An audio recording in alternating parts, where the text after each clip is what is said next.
Hi Fitness Kooks! Welcome to week 2 of the Kooks Empowered educational videos. For the next 2 weeks, we are going to be working on eating behaviors and diving a little bit more in depth with that and connecting our mind, body, and nutrition through our eating behaviors. So for this week, I want you guys to really focus on getting back your hunger and your fullness cues. So we're going to really go internally and connect with our body instead of our external environment to tell us if we are hungry or if we are full. So a lot of times those cues that our body is giving us, telling us, is either we're not recognizing them or they're masked by certain external forces. So for instance, they might be masked by our environment, so whoever we're with. They might be masked by whatever routine we're in. So for instance, for me, it was masked by my bodybuilding because I had to eat a certain amount of calories every single day. I had to get certain macros every day. Even if I was full, I still had to eat all that stuff. So we're gonna kind of break down all those little layers that have kind of masked our body's natural internal cues and kind of get in contact with those again. So how the heck do we do this? So a couple things. I want you guys this week to really listen to your body as far as feeling what it feels like to either be hungry or full, okay?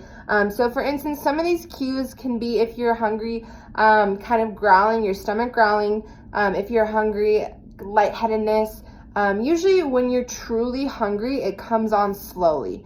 So it's not one of those like, oh my God, I need to eat right now. Usually that comes about with something externally. So true hungerness comes on slowly. It's things like your stomach growling, having like lightheadedness, headaches, and feeling kind of like a light or emptiness in your stomach, okay? On the flip side though, feeling like full and satisfied. Now, when I'm talking about full, I do not mean so full that you can barely move and it's discomfort for your body. What I mean is you are satisfied, and on a scale of like 1 to 10, being 1, you're literally gonna eat everything in sight, and 10, you can't move because you're so full. We wanna kind of stick around a 7, okay? So cues for fullness are gonna be you're satisfied, your belly feels full, but not like heavy where you don't want to do anything.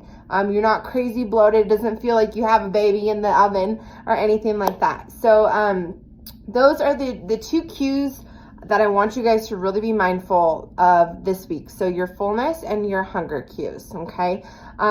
So a few different things that are also going to help you guys with this is going to be your eating. So and your environment around eating, all that good stuff. So number 1, a lot of times, especially in our society now, since we're such a go, get everything done right now, never have enough time, in a day, we do not pace ourselves when we eat. I know myself, even now, sometimes when I'm on the go, I'll just shove some food in my mouth, and then like 2 minutes later, I'm like, I didn't even really taste what I just ate. Like I just ate it. So we are going to be pacing ourselves this week. So if you guys have trouble pacing yourselves while you eat, there's a few different things that I want you guys to try. So number 1, I want you guys to put a timer on your phone, okay? I want you to put 15 minutes. I know it sounds crazy, but I want you to put 15 minutes on your timer, and I want you to eat at least 1 meal for that full 15 minutes, okay? Within this 15 minutes, you guys are going to be chewing your food fully. I want you to be present, so no cell phones, no TV, no distractions. Kids, you can't really get rid of those. So, but try to be fully present in that moment that you're eating. Try to really taste all the ingredients of the food. Try to think about like where the food came from. Visualize what it took to get the food from wherever it is, either like the farm or whatever, to the table.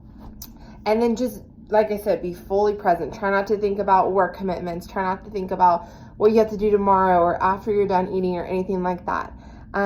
So another thing, if you guys have difficulty pacing yourself while you eat, I want you guys to also take breaks while you're eating. There's nothing wrong with taking a few bites and then after that just sitting kind of back, taking a few deep breaths, feeling how that food feels in your stomach, feeling it digest, all that good stuff, and then continue eating. This was something that really helped me, both the timer and taking breaks, because I had that mindset of I had to eat everything off of my plate, even if I wasn't hungry. And so this kind of allows you to not have that mindset. And you can also, another thing too, if that's kind of your mindset right now, what I want you to do is take a few bites, and then I want you to leave the food on the table, step away. If you have dogs or anything that will get into the food, obviously put it up. But step away, do something, and then come back. And if you are still hungry when you come back, go for it, eat it. If you're not, Tupperware it up, put it in the fridge for later, okay? So those are gonna be your main helpful tips for this week in order to get back our hunger and fullness cues, okay? If anything in here is confusing or you guys still need more help, please reach out to me. But our main focus for this week, and next week, are gonna be eating behaviors. But this week primarily is gonna be our eating behaviors based around the actual meal. And then based around our hunger and fullness cues, okay? All right, guys, as always, the Fitness Kook is here for you. Whatever you need, please reach out to me, and I will see you again next week for week number 3. Bye.